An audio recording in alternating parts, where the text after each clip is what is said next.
नमस्कार दोस्तों, मैं देशराज सर, आपके अपने YouTube चैनल आधार एजुकेशन में आपका स्वागत है। दोस्तों, चैनल को सब्सक्राइब करना नहीं भूलिए। दोस्तों, जो भी हमारी नई वीडियो रहेगी आपको प्रतिदिन नए अपडेट के साथ मिलती रहेगी। और जिस भी व्यक्ति को कुछ भी समस्या हो हमारे टेलीग्राम चैनल पर कमेंट्स लिख के भेजें। दोस्तों, हम आपके लिए एक बहुत बड़ा प्रोजेक्ट तैयार करने जा रहे हैं। दोस्तों, आने वाली जितने भी कंपटीशन के एग्जाम हैं, चाहे एसएससी, जीडी हो, रेलवे हो, और भी कोई चाहे कोई सी भी एग्जाम हो राजस्थान की, सभी एग्जामों के लिए आपको नए से नए वीडियो मिलते रहे। दोस्तों, मैं आपके लिए जो वीडियो लेके आया हूँ दोस्तों, वो साइंस की क्लास होगी। और साइंस में दोस्तों अपने को देखना है ना कि सिलेबस के अनुसार देखना है। साइंस से हम biology, physics, chemistry, zoology, botany और अपनी जेनेटिक्स, आनुवंशिकी सभी के बारे में बारी बारी से पढ़ेंगे। आपने देखा होगा दोस्तों, जहां आपने कोचिंग की होगी अन्य काफी संस्थानों में केवल बायोलॉजी, फिजिक्स, केमिस्ट्री, लेकिन दोस्तों हम उनसे थोड़ा हटकर हम यहाँ आपको बायोलॉजी, केमिस्ट्री और फिजिक्स के अलावा जूलॉजी भी देंगे, बॉटनी भी देंगे, आनुवंशिकी भी देंगे। ये सभी क्लासेस दोस्तों हम आपको बारी बारी से देंगे। और जिस भी क्लास की आपको जरूरत हो दोस्तों, कमेंट्स में जरूर लिख कर भेजें। अब दोस्तों अपन चर्चा करेंगे दोस्तों कि आपके सिलेबस में आपको क्या क्या पढ़ाया जाएगा, उसमें कौन कौन से टॉपिक होंगे। अब दोस्तों सिलेबस में हम देखते हैं साइंस, और साइंस के अंदर दोस्तों अपन पहले पढ़ाएंगे बायोलॉजी। क्या पढ़ाएंगे? बायोलॉजी। अब दोस्तों जो बायोलॉजी पढ़ाएंगे, इस बायोलॉजी के अंदर अपने को देखना है कि बायोलॉजी में कौन कौन से टॉपिक आएंगे दोस्तों। अब बायोलॉजी में जो पहला टॉपिक आएगा वो आपको पढ़ाएंगे रोग। पहला टॉपिक कौन सा पढ़ाएंगे? आपको रोग। अब दोस्तों पहला टॉपिक आपको रोग पढ़ाएंगे। रोग के बाद आपका दूसरा जो टॉपिक होगा वो होगा पाचन तंत्र होगा। कौन सा होगा? पाचन तंत्र। अब पाचन तंत्र होगा दूसरा। पाचन तंत्र के अंदर दोस्तों आपका दांत है वो भी इसी में आ जाएगी, जीभ है वो भी इसी में आ जाएगी, और जो आपकी यकृत है, लीवर है दोस्तों, एक ग्रंथि है, शरीर की सबसे बड़ी ग्रंथि है, इसके बारे में पढ़ेंगे जब आपको ग्रंथि में पढ़ाएंगे, अंतस्रावी तंत्र में पढ़ाएंगे। तो वहां दोस्तों तीनों चीजें इस पाचन तंत्र में आ जाएगी। पाचन तंत्र के बाद हम बात करेंगे दोस्तों, वो करेंगे तंत्रिका तंत्र की। कौन से तंत्र की बात करेंगे? तंत्रिका तंत्र, नर्वस सिस्टम। अब दोस्तों शरीर का सबसे बड़ा सिस्टम है वो तंत्रिका तंत्र है।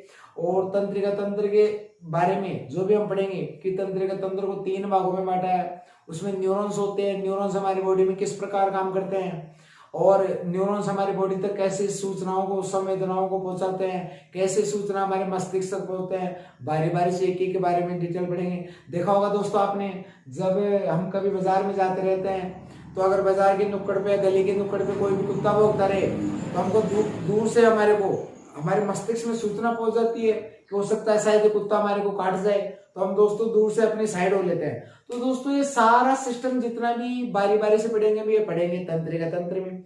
अब तंत्रिका तंत्र के बाद जो चौथा तंत्र पढ़ेंगे वो पढ़ेंगे अपन अंतस्रावी तंत्र। कौन सा पढ़ेंगे? अंतस्रावी। अब दोस्तों जो अंतस्रावी तंत्र होता है, इस अंतस्रावी तंत्र का निर्माण अंतस्रावी ग्रंथियों से हुआ है। अब जो अंतस्रावी ग्रंथि होती है, अब दोस्तों अंतस्रावी ग्रंथियों को भी जो 3 भागों से अंतस्रावी ग्रंथियां होती है, 3 प्रकार की होती है। वो होती है एक तो बहिस्रावी, एक होती है अंतस्रावी, और एक होती है मिश्रित। तो बहिस्रावी ग्रंथियां कौन कौन सी है? जो हमारे शरीर के अंदर से बाहर लाने का कार्य करती है। अंतस्रावी ग्रंथियां कौन कौन सी है? मिश्रित ग्रंथियां कौन कौन सी है? जो अंतस्रावी तंत्र है ये अंतस्रावी ग्रंथियों से बना है। जो अंतस्रावी ग्रंथियों की कुल संख्या 9 है। तो 9 में एक एक ग्रंथि के बारे में अपन पढ़ेंगे। जैसे उसमें से पहली ग्रंथि कौन सी आ गई? पीयूष आ गई। दूसरी कौन सी आ गई? पीनियल आ गई। तीसरी कौन सी आ गई? थायराइड आ गई। चौथी कौन सी आ गई? पैराथायराइड आ गई। पांचवी कौन सी आ गई? थाइमस आ गई। छठवीं कौन सी आ गई? अग्नाशय आ गई। सातवीं कौन सी आ गई? एड्रिनल आ गई। आठवीं पुरुष में तो पाई जाती है वर्षण, और 9वीं महिला में पाई जाती है अंडाशय। जो है पूरी 9 की 9 ग्रंथियां है, इन 9 ग्रंथियों से मिलकर हमारे अंतस्रावी तंत्र का निर्माण हुआ है। इन 9 ग्रंथियों के बारे में, एक एक ग्रंथि के बारे में हम विस्तार से पढ़ेंगे, कौन सी ग्रंथि का क्या काम है। फिर अंतस्रावी तंत्र के बाद अपन पढ़ेंगे उत्सर्जन तंत्र। कौन सा पढ़ेंगे? उत्सर्जन।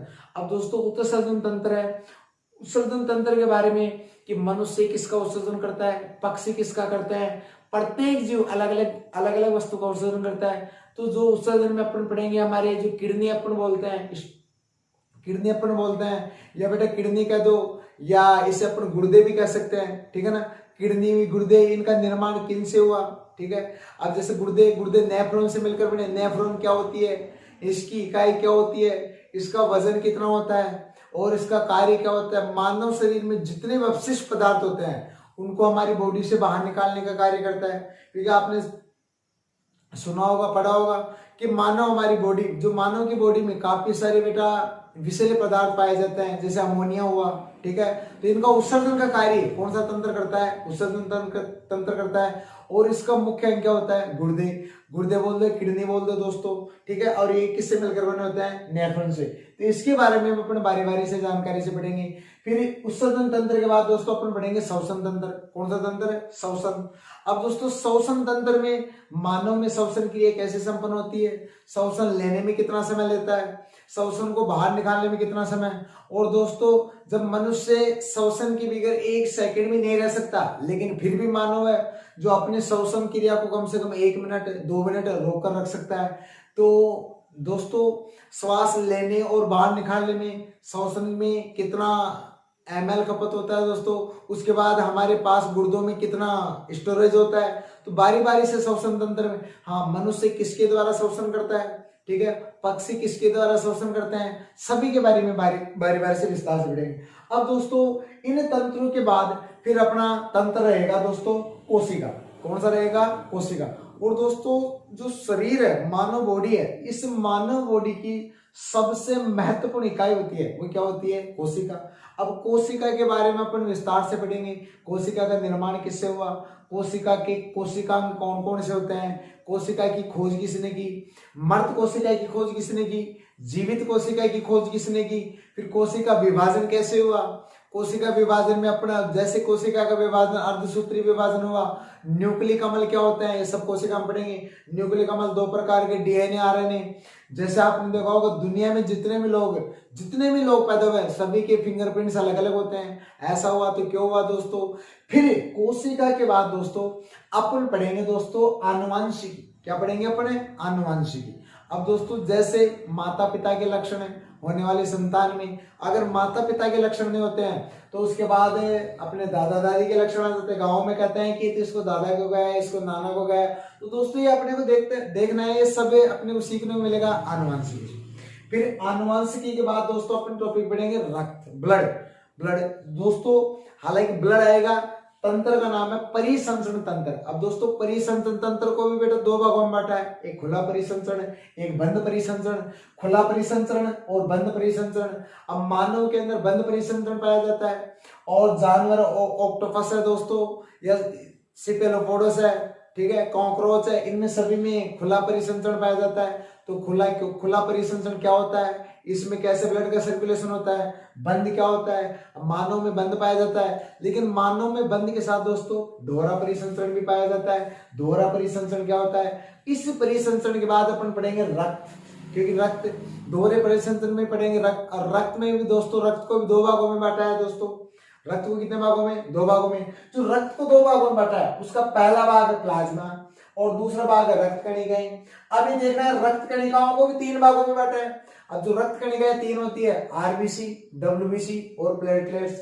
ये तो ब्लड का भाग है, क्योंकि ब्लड को 2 भागों में बांट दिया, और जो अपनी रक्त कणिकाएं है उनको 3 भागों में बांट दिया। इसके बाद अपन पढ़ेंगे दोस्तों रक्त के अंदर ही कि ब्लड ग्रुप, रक्त समूह की खोज किसने की, और मानव के अंदर कितने प्रकार की एंटीबॉडी पाई जाती है, और रक्त समूह कितने प्रकार के होते हैं। तो दोस्तों ये बायोलॉजी की जो अपने टॉपिक पढ़े, ये सारे टॉपिकों की एक टॉपिक की अपने बारी बारी से जानकारी पढ़ेंगे। फिर बायोलॉजी के बाद दोस्तों फिर अपन स्टार्ट करते हैं फिजिक्स, और फिजिक्स को दोस्तों अपन बोलते हैं भौतिकी। क्या बोलते हैं, भौतिकी। और दोस्तों जो भौतिकी है फिजिक्स, अब फिजिक्स में अपन दोस्तों बारी बारी से एक टॉपिक की चर्चा करेंगे दोस्तों। जैसे अब फिजिक्स अपनी भौतिकी है, फिजिक्स का अपन पहला जो चैप्टर लेंगे दोस्तों लाइट, और लाइट को अपन बोलते हैं प्रकाश। लाइट को अपन क्या बोलते हैं, प्रकाश। अब जो पहला टॉपिक लेंगे लाइट लेंगे दोस्तों, लाइट को अपन क्या बोलते हैं, प्रकाश। इस प्रकाश के अंदर दोस्तों प्रकाश की जो परिघटनाएं, प्रकाश की जितने भी परिघटनाएं 8 प्रकार की जो परिघटनाएं, एक एक परिघटना के बारे में बारी बारी से जानकारी पढ़ेंगे। फिर प्रकाश जैसे ही खत्म होगा दोस्तों, प्रकाश के बाद अपन टॉपिक पढ़ेंगे रंग, कि रंग का निर्धारण किस प्रकार किया जाता है, प्राकृतिक रंग कैसे हैं और अन्य जो रंग होते हैं किस प्रकार बनाए जाते हैं। ठीक है, फिर रंग, प्रकाश आ गया, प्रकाश के बाद टॉपिक क्या आ गया दोस्तों, अपना रंग आ गया। इस प्रकाश का तीसरा टॉपिक अपन पढ़ेंगे दोस्तों दर्पण, जिसे अपन बोलते हैं मिरर। क्या पढ़ेंगे, दर्पण। अब दोस्तों देखना दर्पण कितने प्रकार के होते हैं, कौन सा दर्पण किसमें काम आता है। दर्पण जैसे ही पढ़ेंगे, फिर दर्पण की परिघटनाएं, यदि अपने जैसे ही अगर फोकस बिंदु या प्रकाश से आने वाली किरणें कोई से भी बिंदु पर रखे तो प्राप्त होने वाला जो प्रतिबिंब है वो कहाँ प्राप्त होगा, वो उनके बारे में, प्रत्येक के बारे में बारी बारी से जानकर पढ़ेंगे। फिर उसके बाद पढ़ेंगे दोस्तों अपन लेंस।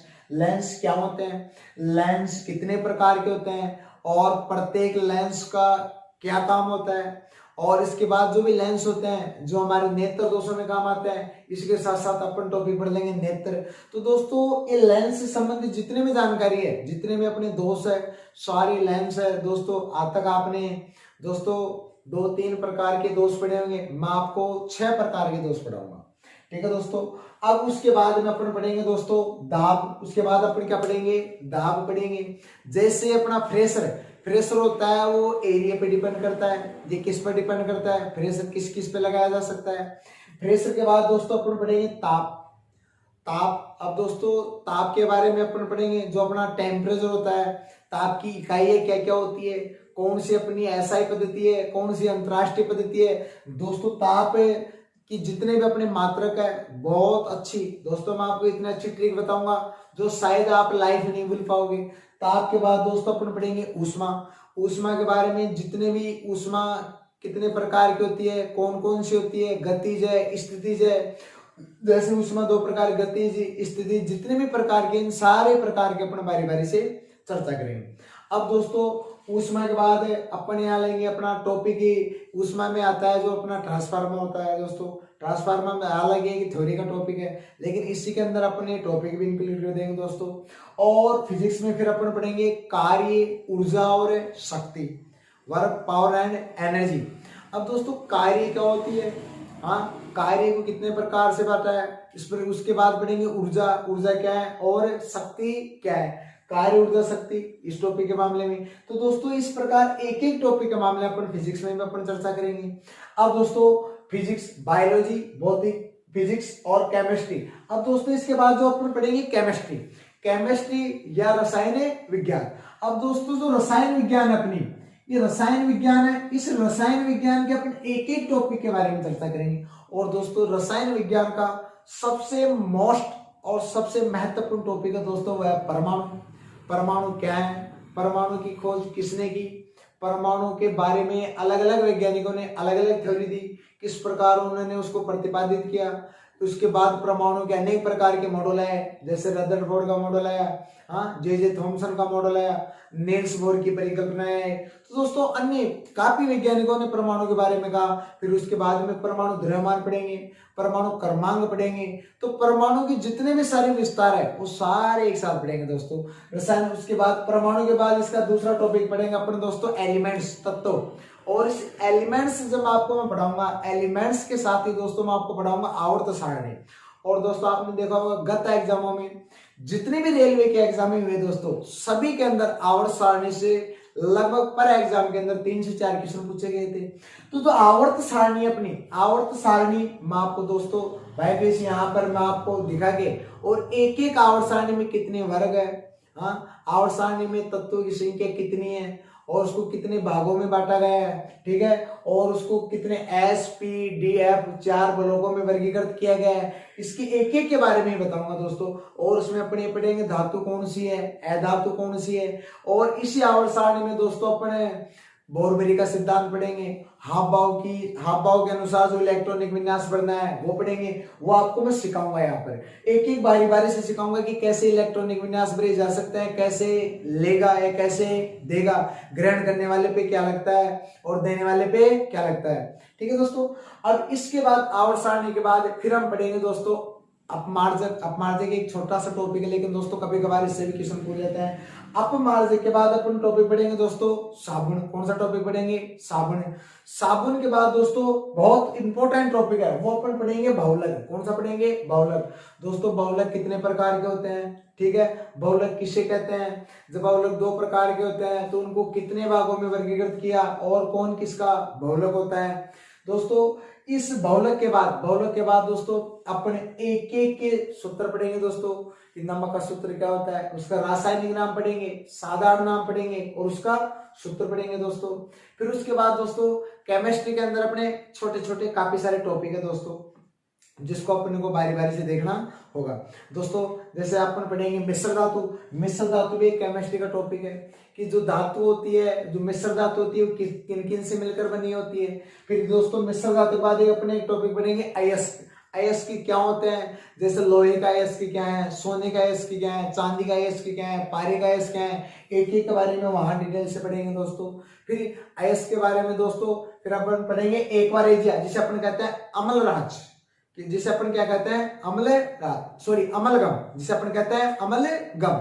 अब दोस्तों अमलगम क्या होता है? जो अपने सुनार होते हैं दोस्तों, ये अमलगम का उपयोग करते हैं। ठीक है, और दोस्तों उसके बाद पढ़ेंगे अमलराज। अमलराज क्या होता है? ठीक है, इसमें एक धातु पारा होती है, दूसरी धातु के साथ अपघटित होकर दोस्तों अपना घोल बना लेता है, इसलिए पारे को कभी भी चांदी के पात्रों में नहीं रखा जाता। अमलगम के बाद पढ़ेंगे अपन अमलराज। अब दोस्तों इसके बाद अपन टॉपिक पढ़ेंगे अम्ल और क्षार। दोस्तों एसिड एंड बेस। अब दोस्तों अम्ल क्या होते हैं, क्षार क्या होते हैं? अम्ल क्षार में आपको बताऊंगा अम्ल किससे विक्रिया करते हैं, क्षार किससे विक्रिया करते हैं, अम्ल की पहचान क्या होती है, क्षार की पहचान क्या होती है। इस अम्ल क्षार के बाद अपन पढ़ेंगे पीएच स्केल। कौन सा टॉपिक पढ़ेंगे? PH scale. पीएच स्केल की खोज किसने की? पीएच स्केल में उदासीन क्या होता है, सर्वाधिक अम्लीय कौन होता है, सर्वाधिक क्षारीय कौन होता है, इसके मामले में हम एक एक की डिटेल्स पढ़ेंगे। और दोस्तों इससे रिलेटेड छोटे छोटे केमिस्ट्री के काफी सारे बिंदु है दोस्तों, जैसे कांच हो गया, जैसे कांच के मामले पढ़ेंगे, कांच पढ़ेंगे, कांच कितने प्रकार के होते हैं ये भी आपको बताऊंगा दोस्तों। इसमें अपन प्लास्टिक के बारे में पढ़ेंगे, प्लास्टिक क्या होती है, कितने प्रकार की होती है, कांच में रंग कैसे होता है बेटा, पारदर्शी है, पारदर्शी जितने भी होते हैं बेटा, बुलेट प्रूफ कैसे बनाए जाते हैं, साधारण कांच कौन से होते हैं, चश्मे में कौन सा कांच होते हैं, ये दोस्तों ये सारी जानकारी अपने रसायन विज्ञान में पढ़ेंगे। रसायन विज्ञान के बाद दोस्तों आपको मैं पढ़ाऊंगा दोस्तों बॉटनी। कौन से पढ़ाऊंगा? बॉटनी। और उसका अपन बोलते हैं पादप। क्या बोलते हैं? पादप। दोस्तों ये अलग से पाठ हालांकि होता है बॉटनी के अंदर से दोस्तों पर एग्जाम में 1 से 2 क्वेश्चन हमेशा पूछा जाता है, लेकिन हमको पता नहीं होता पादप पेड़ पौधे अपना भोजन कैसे बनाते हैं, निषेचन क्रिया कैसे करते हैं, तो इनके बारे में जैसे भी दोस्तों किसके मूल क्या होता है, किसकी जड़ क्या होती है, उनके रास वैज्ञानिक नाम है। ठीक है ना, तो ये एक एक के बारे में अपन किस में पढ़ेंगे? पादप में। अब दोस्तों पहले अपन बायोलॉजी पढ़ेंगे, उसके बाद भौतिकी पढ़ेंगे, फिर रसायन पढ़ेंगे, फिर पादप पढ़ेंगे और लास्ट में पढ़ेंगे अपन दोस्तों जूलॉजी। और जूलॉजी के बाद अपन पढ़ेंगे आनुवंशिकी। ठीक है दोस्तों, तो दोस्तों 1 तारीख से प्रतिदिन आपकी लाइव क्लास होगी और जिस भी विषय की आपको आवश्यकता हो दोस्तों, जिसकी भी डिमांड हो कमेंट्स बॉक्स में जरूर लिखे दोस्तों। ठीक है दोस्तों, राम राम। नेक्स्ट मिलता हूँ ब्रेक के बाद।